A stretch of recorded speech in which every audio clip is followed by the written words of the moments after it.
Assalamualaikum warahmatullahi wabarakatuh. Jumpa lagi bersama kami dalam program Diaspora Spesial Ramadan yang membahas berbagai perkembangan persyarikatan di berbagai negara sekaligus melihat cerita-cerita menarik seputar Ramadan di beberapa negara. Bersama saya Arina Nurrahma, inilah Diaspora Spesial Ramadan.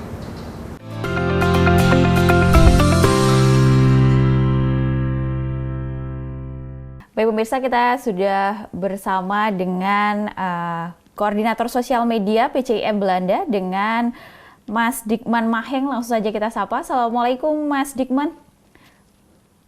Waalaikumsalam warahmatullahi wabarakatuh.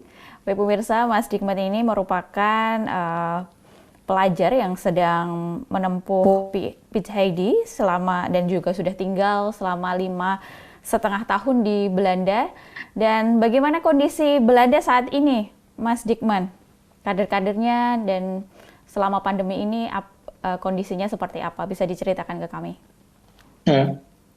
Alhamdulillah, pertama-tama saya mengucapkan terima kasih pada TV-mu yang telah mengundang PCIM Belanda untuk berbagi cerita tentang kehidupan kader di luar negeri, khususnya di Belanda. Jadi kegiatan kader selama pandemi ini itu sebagian besar itu mengikuti aturan pemerintah yang ada di pemerintah Belanda. Sebelumnya banyak yang work from home, tapi kemarin sejak tanggal 28 Februari ini sudah ada aturan baru dari pemerintah Belanda di mana semua kegiatan dikembalikan normal, kemudian pemakaian masker ini dilepas kecuali jika sedang berada di angkutan umum. Jadi kader-kader itu selama pandemi ya mengikuti peraturan pemerintah untuk bekerja dari rumah. Baik, kiprah PCIM di Belanda kan juga cukup lama ya. Kita lihat sejarah PCIM yang ada di sana. Bisa diceritakan bagaimana perkembangan PCIM di Belanda sendiri, Mas Dikman? Baik. Jadi kader-kader Muhammadiyah di Belanda sebenarnya jauh sudah ada ya sebelum PCIM dibentuk. Baik. Jadi PCIM Belanda dibentuk itu sekitar bulan Desember tahun 2006. Kemudian ditetapkan dengan SK, saat itu masih Pak Din Samsudin sebagai ketua. Kemudian pengurusan pertama itu dibentuk sekitar tahun 2008 sampai dengan tahun 2010. Kemudian dari tahun 2010 itu sampai dengan tahun 2015-2016 itu ada pengurusan kedua. Baik. Kemudian dari tahun 2015 itu sempat vakum karena itu tadi yang karena komposisi kader ini kan ada kader mukimin yang tinggal di Belanda dan kader yang datang dari Indonesia untuk ilmu seperti saya. Nah, itu sempat vakum karena kekurangan tenaga untuk mengurus PCIM. Nanti tahun 2018 kemudian PCIM ini diaktifkan kembali dalam artian kegiatannya dihidupkan. Jadi PCIM-nya sebenarnya ada, cuma kegiatannya yang tidak begitu banyak. Nanti tahun 2018 kemudian kegiatan PCIM itu diaktifkan kembali. Baik, artinya ada banyak kendala dan juga tantangan di sana. Apa saja sih yang selain tadi sempat vakum karena banyak yang studi dan sudah menyelesaikan studi kemudian kembali ke Indonesia, rata-rata kan seperti itu ya. Bagaimana akhirnya di 2018 akhirnya bisa bangkit kembali kegiatannya, dan saat ini bisa diceritakan ada berapa kader yang baik yang sudah stay di Belanda maupun yang sedang belajar? Ya, jadi pada tahun 2018 itu kemudian yang datang kan banyak muda-muda, banyak yang muda-muda, kemudian sarana komunikasi itu juga menjadi lebih mudah dengan adanya WhatsApp, itu lebih mudah kita berkomunikasi. Jadi untuk berhubungan satu sama lain itu lebih mudah. Dengan itulah kemudian membantu untuk para kader itu untuk bisa duduk bersama, karena kalau duduk bersama agak repot juga, Mbak, itu komunikasinya. Jadi duduk bersama, waktu itu Pak Irwandi Maek Dia dia PhD-nya di Nijmegen, kemudian dan teman-teman yang lain dari Nijmegen itu kumpul di Den Haag di tempatnya Bung Jani Kurdi, salah satu senior kita di Belanda, kemudian bersepakat untuk menghidupkan kembali PCM Belanda. Menghidupkan kembalinya mengaktifkan kembali kegiatan-kegiatannya. Kemudian saya 2009 masuk. Saya juga awalnya agak repot juga untuk menemui itu karena faktor komunikasi. Saya 2009 waktu master di Belanda itu tidak sempat ketemu PCIM. Tapi ketika 2018 itu sudah mudah. Karena itu tadi sarana komunikasi sudah lebih baik dibanding 2009. Nah, ketika kami masuk di pengurusan 2018 itu, kami kemudian membantu untuk memikirkan bagaimana caranya dakwah Muhammadiyah ini, kegiatan Muhammadiyah itu bisa lebih hidup. Jadi bentuklah divisi sosial media, tanggung jawab di Facebook, kemudian grup WA dan pengajian online. Baik, artinya bagaimana kan di Belanda merupakan Muslim yang minoritas begitu ya? Bagaimana Muslim bisa diterima dan bagaimana Muhammadiyah dipandang di negeri kincir angin di sana, Mas Dikman? Ya, alhamdulillah kalau Muslim di Eropa, khususnya di Belanda, itu kalau kita lihat data statistik itu cenderung meningkat. Oh, justru meningkat Ya, sekarang? meningkat. Kalau data tahun sekitar 2015-2016 dari total jumlah penduduk 17 juta, itu penduduk Muslimnya itu sekitar 5%. Walaupun kecil 5%, tapi itu meningkat, itu peningkatan. Karena mungkin 5-10 tahun sebelumnya itu mungkin cuma di bawah dari 5%. Nah, penduduk Muslim Belanda itu didominasi oleh saudara-saudara kita dari Maroko, ya, dari Turki, dari Suriname, dan dari Indonesia. Kalau ditanya pandangan kedudukan Muslim di Belanda, ya sangat sangat diapresiasi ya sebenarnya. Karena kalau kita lihat pertumbuhan jumlah masjid itu sekarang cukup besar ya. Sekarang saja jumlah masjid di Belanda kurang lebih hampir 600 titik. Baik. Kalau peran Muhammadiyah sendiri di Belanda, kita mungkin lebih ke peran ke Muslim Indonesianya ya. Kita terutama yang kadar-kadar senior ini ikut aktif dalam diskusi antar kelompok beragama untuk masyarakat Indonesia di Belanda. Baik. Apakah ada kegiatan PCIM Belanda dengan Muslim yang tentu saja di luar Muhammadiyah dan juga melibatkan banyak masyarakat asli Belanda begitu, Mas, untuk mengenalkan Muhammadiyah lebih jauh? Iya, kalau lihat dokumentasi dan cita-cita dari senior, jadi kira-kira di periode kedua itu sempat aktif untuk diskusi dengan kelompok-kelompok agama lain yang ada di Belanda dan juga kelompok Muslim dari Belanda sendiri yang isinya orang-orang Belandanya. Gitu. Jadi bukan hanya sama Muslim Indonesia tapi juga sama Muslim yang dari Belanda. Oke. Jadi banyak juga Muslim di Belanda yang meningkat begitu ya, Mas ya? Gimana Mbak? Untuk warga asli Belanda juga Muslimnya tingkat masuk Islamnya juga cukup tinggi juga di sana berarti. Iya. Kalau saya tidak sempat cek datanya ya, tapi yang berita-berita itu memang ada kecenderungan meningkat jumlah pemilik Islam, jumlah yang convert dari non Muslim ke Muslim itu cukup banyak dari warga Belanda sendiri. Oke. Baik, Mas, kita akan lanjutkan perbincangan kita untuk lebih bagaimana mengenal para kader PCIM di Belanda dan bagaimana aktivitasnya lebih dalam nanti saat Ramadan, bagaimana kegiatan menyesuaikan kehidupan di Indonesia, kemudian di Belanda begitu. Setelah yang satu ini, Mas Dikman, tetaplah bersama kami pemirsa TVMU di Diaspora Muhammadiyah. Baik pemirsa TVMU, kembali lagi bersama kami dalam Diaspora Muhammadiyah dan masih bersama saya Rinan Rohma dan juga Mas Dikman Maheng yang mewakili PCIM Belanda. Mas Dikman, bagaimana sih aktivitas para kader Muhammadiyah di Belanda selama Ramadan? Bisa diceritakan ke kami selama bertahun-tahun di Belanda bagaimana menjalankan ibadah puasa selama di Belanda? Baik, kalau ditanya pelaksanaan Ramadan, jelas ini tantangannya jelas berbeda dan Iya. punya tantangan yang sangat berat ya.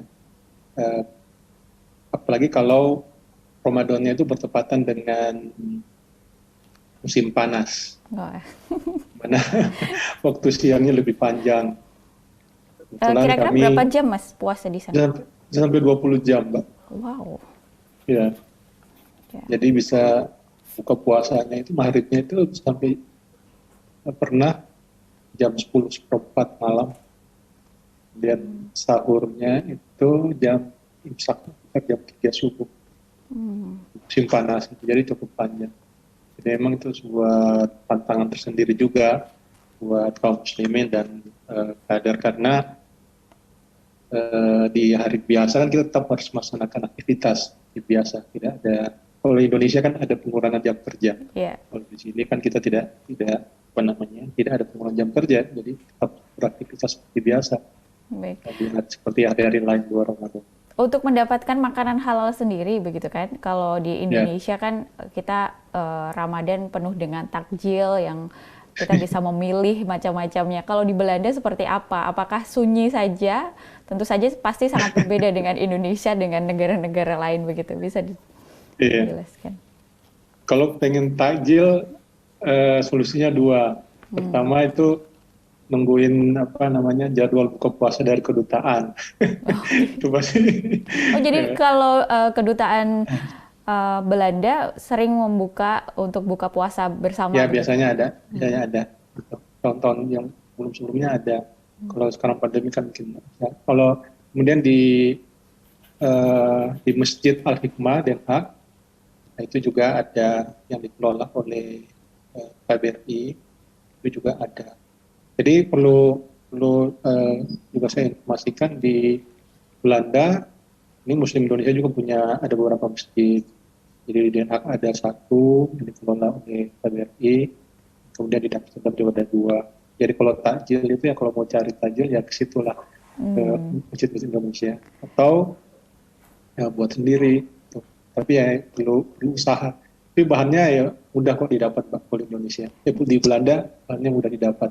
Artinya karena Belanda juga merupakan negara yang menjajah Indonesia, tentu saja banyak mengadopsi bahan-bahan di Indonesia juga pasti cukup banyak begitu ya Mas ya. Betul, betul, betul, Untuk betul. makanan halal juga mudah didapat di Belanda. Alhamdulillah makanan halal ini ya makanan halal bisa didapat ya Iya.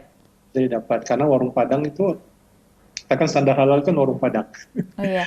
Jadi warung Padang itu kan ada di mana-mana. Kemudian kalau standar standar dari Indonesia ya. Kemudian warung dari Turki yang jual kebab itu juga ada halal. Dan dari teman-teman Maroko juga ada. Nah kalau bahan makanan sendiri itu juga banyak. Jadi ada toko toko kelontong juga jual apa namanya bahan pokok termasuk daging dalamnya ya, itu yang dikelola oleh saudara-saudara kita dari Maroko dan dari Turki. Kita biasanya Muslim Indonesia di sini dan para kader itu belanja kebutuhan pokoknya di toko-toko itu Mbak. Jadi kita nggak khawatir dengan kehalalan daging atau kehalalan ayam. Alhamdulillah kita namanya diberi kemudahan lah untuk Iya. mendapatkan bahan halal Indonesia. Kabarnya di Belanda itu harga makanan cukup tinggi meskipun itulah makanan-makanan di apa namanya makanan-makanan Indonesia yang di sana juga banyak sekali didapatkan tapi harganya cukup lumayan mahal begitu ya dibandingkan jika ada di Indonesia. Bisa dijelaskan kalau makan di restoran-restoran atau makanan cepat seperti makanan Padang di Belanda berapa harganya kisarannya? Aduh, saya cuman sempat dengar ceritanya aja sih. Iya. Belum pernah nyoba kalau apa namanya. Soalnya kan lumayan mahal. Di atas 10 euroan ke atas porsi. Cukup tinggi, jadi lebih efektif untuk memasak sendiri begitu ya? Iya benar. Lebih Baik. efektif untuk membelikan bumbu jari itu banyak di sini. Iya. Jadi bumbu rendang yang dari Kendari yang dari Indonesia yang merek bambu, merek apalagi itu ada bumbu rendang. Itu beli itu aja. Tinggal Baik. beli daging dan bumbu instan. Makanan khas ketika Ramadan di Belanda apa Mas biasanya yang dinikmati oleh kader-kader PCIM atau warga Muslim di sana? Ya kalau makanan khas cenderung sama dengan yang ada di Indonesia ya. Iya. Kita berusaha, tapi kalau yang khas-khas sekali seperti cendol mungkin nggak ada, nggak Iya. sulit buatnya.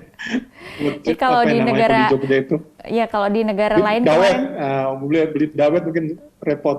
oke, biasanya kan kalau di beberapa negara ada iftar begitu yang memang mereka punya sajian yang dibagikan makanan khas negaranya begitu. Kalau di Belanda apakah memang ya sudah makanan yang seperti yang sesuai lidah para kader kalau dari Indonesia disesuaikan sama negara masing-masing seperti itu apa gimana Mas?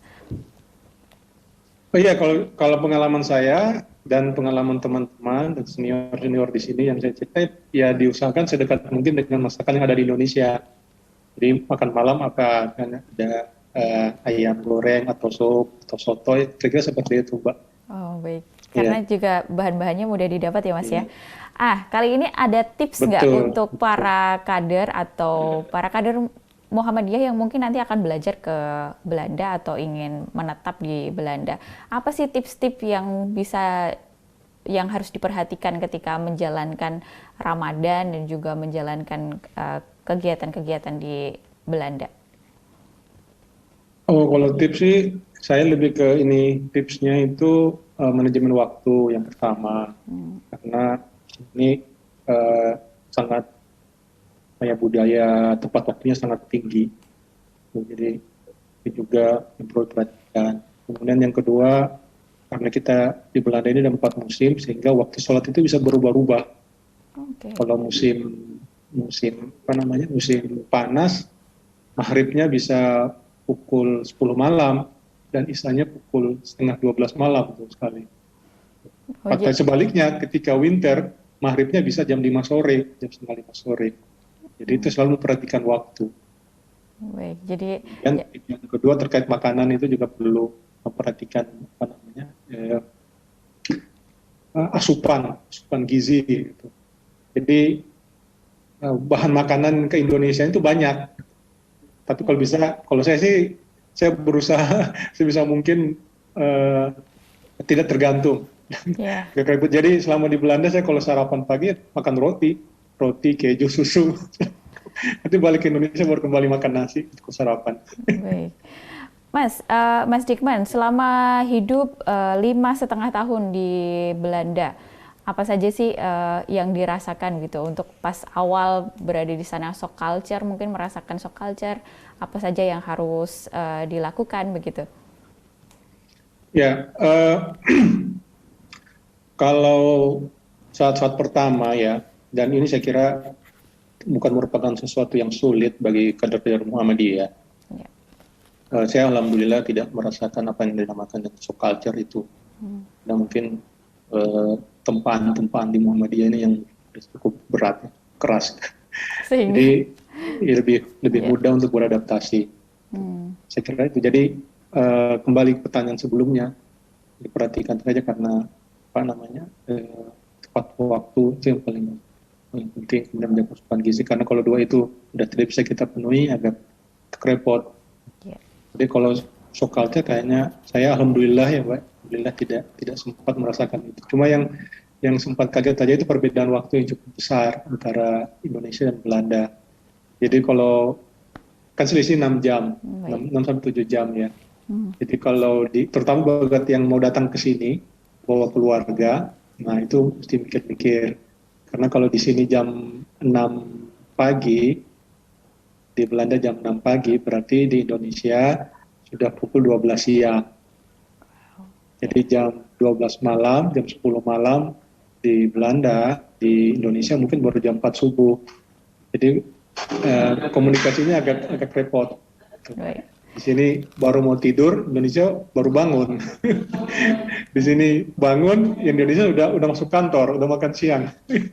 Baik, pemirsa, jadi jika Anda ingin datang ke Belanda, tadi ada Mas Dikman sudah menyampaikan bahwa ada tips-tips selama Ramadan harus sering-sering disiplin waktu karena perbedaan jam yang cukup drastis dan berbeda-beda setiap musimnya ketika buka puasa dan juga melakukan ibadah-ibadah lainnya gitu, harus terus memperhatikan waktu. Oke pemirsa, kita nanti akan berbincang lagi dengan Mas Dikman lebih dalam lagi. Tetaplah bersama kami di Diaspora Muhammadiyah. Baik pemirsa TVmu, kembali lagi bersama kami dalam Diaspora Muhammadiyah, masih dengan membahas bagaimana perkembangan PCIM Belanda sekaligus bagaimana memantau kehidupan dan juga aktivitas Ramadan selama di Belanda. Dan tentu saja masih bersama dengan Koordinator Sosial Media PCIM Belanda, yakni Mas Dikman Maheng. Mas Dikman, berbagai kegiatan juga tentu saja sudah dipersiapkan ya PCIM Belanda. Apa saja sih kegiatan-kegiatan menjelang Muktamar dan kemudian juga pada saat Ramadan? Biasanya apa saja yang dilakukan? Ya, saya mulai mungkin terkait Ramadan ini ya, karena ini yang mungkin dekat sekali. Kami mungkin akan melanjutkan kegiatan pengajian online. Jadi sejak tahun 2019, PCIM Belanda sudah melaksanakan namanya pengajian online dengan mengundang narasumber dari PP Muhammadiyah. Jadi kita laksanakan lagi sebulan sekali. Dan mungkin kegiatan ini akan kita lanjutkan, utamanya mungkin di bulan Ramadan, kita tetap akan melakukan pengajian-pengajian online itu, mungkin sekali sepekan. Kemudian untuk terkait Muktamar, kami secara resmi sudah secara resmi mungkin tidak ada, tapi sudah pernah kami bicarakan, diskusikan ketika rapat PCIM di tahun 2019 tentang persiapan Muktamar. Kemudian tahun 2020 ini ada Corona, jadi PCIM juga aktif sebagai undangan, sebagai peninjau dalam sidang-sidang tanwir yang dilaksanakan oleh PP Muhammadiyah. Baik, terus rencana ke depan PCIM Belanda untuk selanjutnya di tahun depan dan juga bulan-bulan berikutnya seperti apa, Mas? Iya, sementara ini saya kira melanjutkan program-program yang sudah kami jalankan. Itu mungkin yang tetap dipertahankan, karena kalau mau nambah program yang lain ini keterbatasannya ada di SDM-nya. Baik. Karena kami terbatas, mungkinnya banyak. Kemudian ini sudah terpencar-pencar, tersebar di kota-kota Belanda. Kemudian yang muda-muda juga ini, yang student-student juga belum begitu banyak kader yang hadir lagi. Dan biasanya yang kader-kader ini juga memberikan energi-energi baru. Baik, penguatan-penguatan supaya lebih semarak begitu ya. Ya. Jadi ke depannya mungkin ini memperkuat saja dulu kegiatan yang sudah kami jalankan, seperti pengajian online. Sekarang kami juga gabung dengan PCIM Jerman Raya, melakukan pengajian, kemudian mengelola Facebook sebagai sarana komunikasi buat PCIM dan warga Muhammadiyah di seluruh dunia. Itu juga kami bisa menerima aspirasi jika ada mahasiswa. Ini juga mungkin saya titip pesan, jika ada mahasiswa warga Indonesia yang ingin, warga Muhammadiyah, kader Muhammadiyah yang ingin ke Belanda, itu mungkin bisa menghubungi Facebook PCIM Belanda mulai komunikasi awalnya. Kalau di Belanda sendiri apa saja yang bisa dikembangkan, yang menarik dikembangkan baik dari segi pendidikan, sosial budaya di Belanda itu seperti apa untuk PCIM Belanda melihat? Saya kira kalau dari posisi strategis PCIM ini mungkin dari sisi ini ya, dari sisi dakwah Muhammadiyahnya. Ini bisa terus dikembangkan, apalagi kita punya kader-kader yang memiliki jabatan-jabatan yang posisi-posisi strategis. Sebelumnya atas pendidikan kebudayaan Kedutaan Besar Indonesia di Belanda itu Pak Din Wahid, itu kader Muhammadiyah. Kemudian sekarang Kepala Sekolah Indonesia di Den Haag itu Pak Herman, itu juga kader Muhammadiyah. Jadi kita sebenarnya punya potensi yang besar untuk mengembangkan dakwah Muhammadiyah di Belanda ini, bukan hanya di balik sekolah, tapi juga secara luas kepada mahasiswa Muslim dan masyarakat Muslim yang ada di Belanda. Ya, tentu saja mengenalkan Islam dan juga pemikiran-pemikiran Muhammadiyah di Belanda ya, Mas ya. Baik, ada pesan khusus untuk para kader di seluruh pelosok negara bagi untuk memberikan semangat, spirit ini menjelang juga muktamar begitu? Ya, saya kira semangat kita sama semua ya, ingin mengembangkan mewujudkan Islam yang berkemajuan. Jadi dimanapun kita berada, kita harus bisa memaksimalkan potensi yang kita punya untuk bisa mendakwahkan Islam sebagai rahmatan lil alamin, kemudian menyebarluaskan pemikiran-pemikiran Islam dari sisi pandang Muhammadiyah. Yeah. Kira kita punya kemampuan yang sama. Kalau kita lihat bagaimana saudara kita PCM Australia itu kan hebat sekali, bisa membangun Muhammadiyah College di Victoria, Australia. Jadi saya kira kita punya contoh yang baik dan menunjukkan bahwa sebenarnya Muhammadiyah itu bisa eksis di mana saja, bisa memberikan kontribusi di mana saja, pada peran apa saja. Kira itu poinnya sebenarnya. Jadi kita harus bisa memaksimalkan potensi yang kita miliki. Baik, untuk terus semangat menginternasionalisasikan Muhammadiyah ke penjuru negara ya, di lintas benua, begitu seperti pesannya Bapak Ketua Umum Pimpinan Pusat Muhammadiyah. Terima kasih sekali lagi Mas Dikman Maheng selaku Koordinator Sosial Media PCIM Belanda atas waktunya.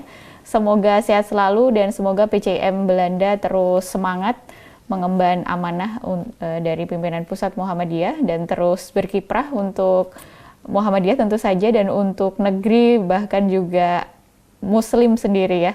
Terus semangat Mas Maheng, Mas Dikman, dan juga teman-teman di PCIM Belanda. Pemirsa, itu tadi perbincangan kita dengan kader Muhammadiyah yang ada di negeri Kincir Angin Belanda. Tadi sudah mendengarkan bagaimana perkembangan persyarikatan di sana, sekaligus mendengarkan cerita-cerita bagaimana pengalaman para kader menjalani Ramadan di salah satu negeri di Eropa ini. Nah, itu tadi menandakan berakhirnya diaspora pada kesempatan kali ini. Saya Rina Rohma dan seluruh kru yang bertugas mengucapkan terima kasih atas kebersamaan Anda.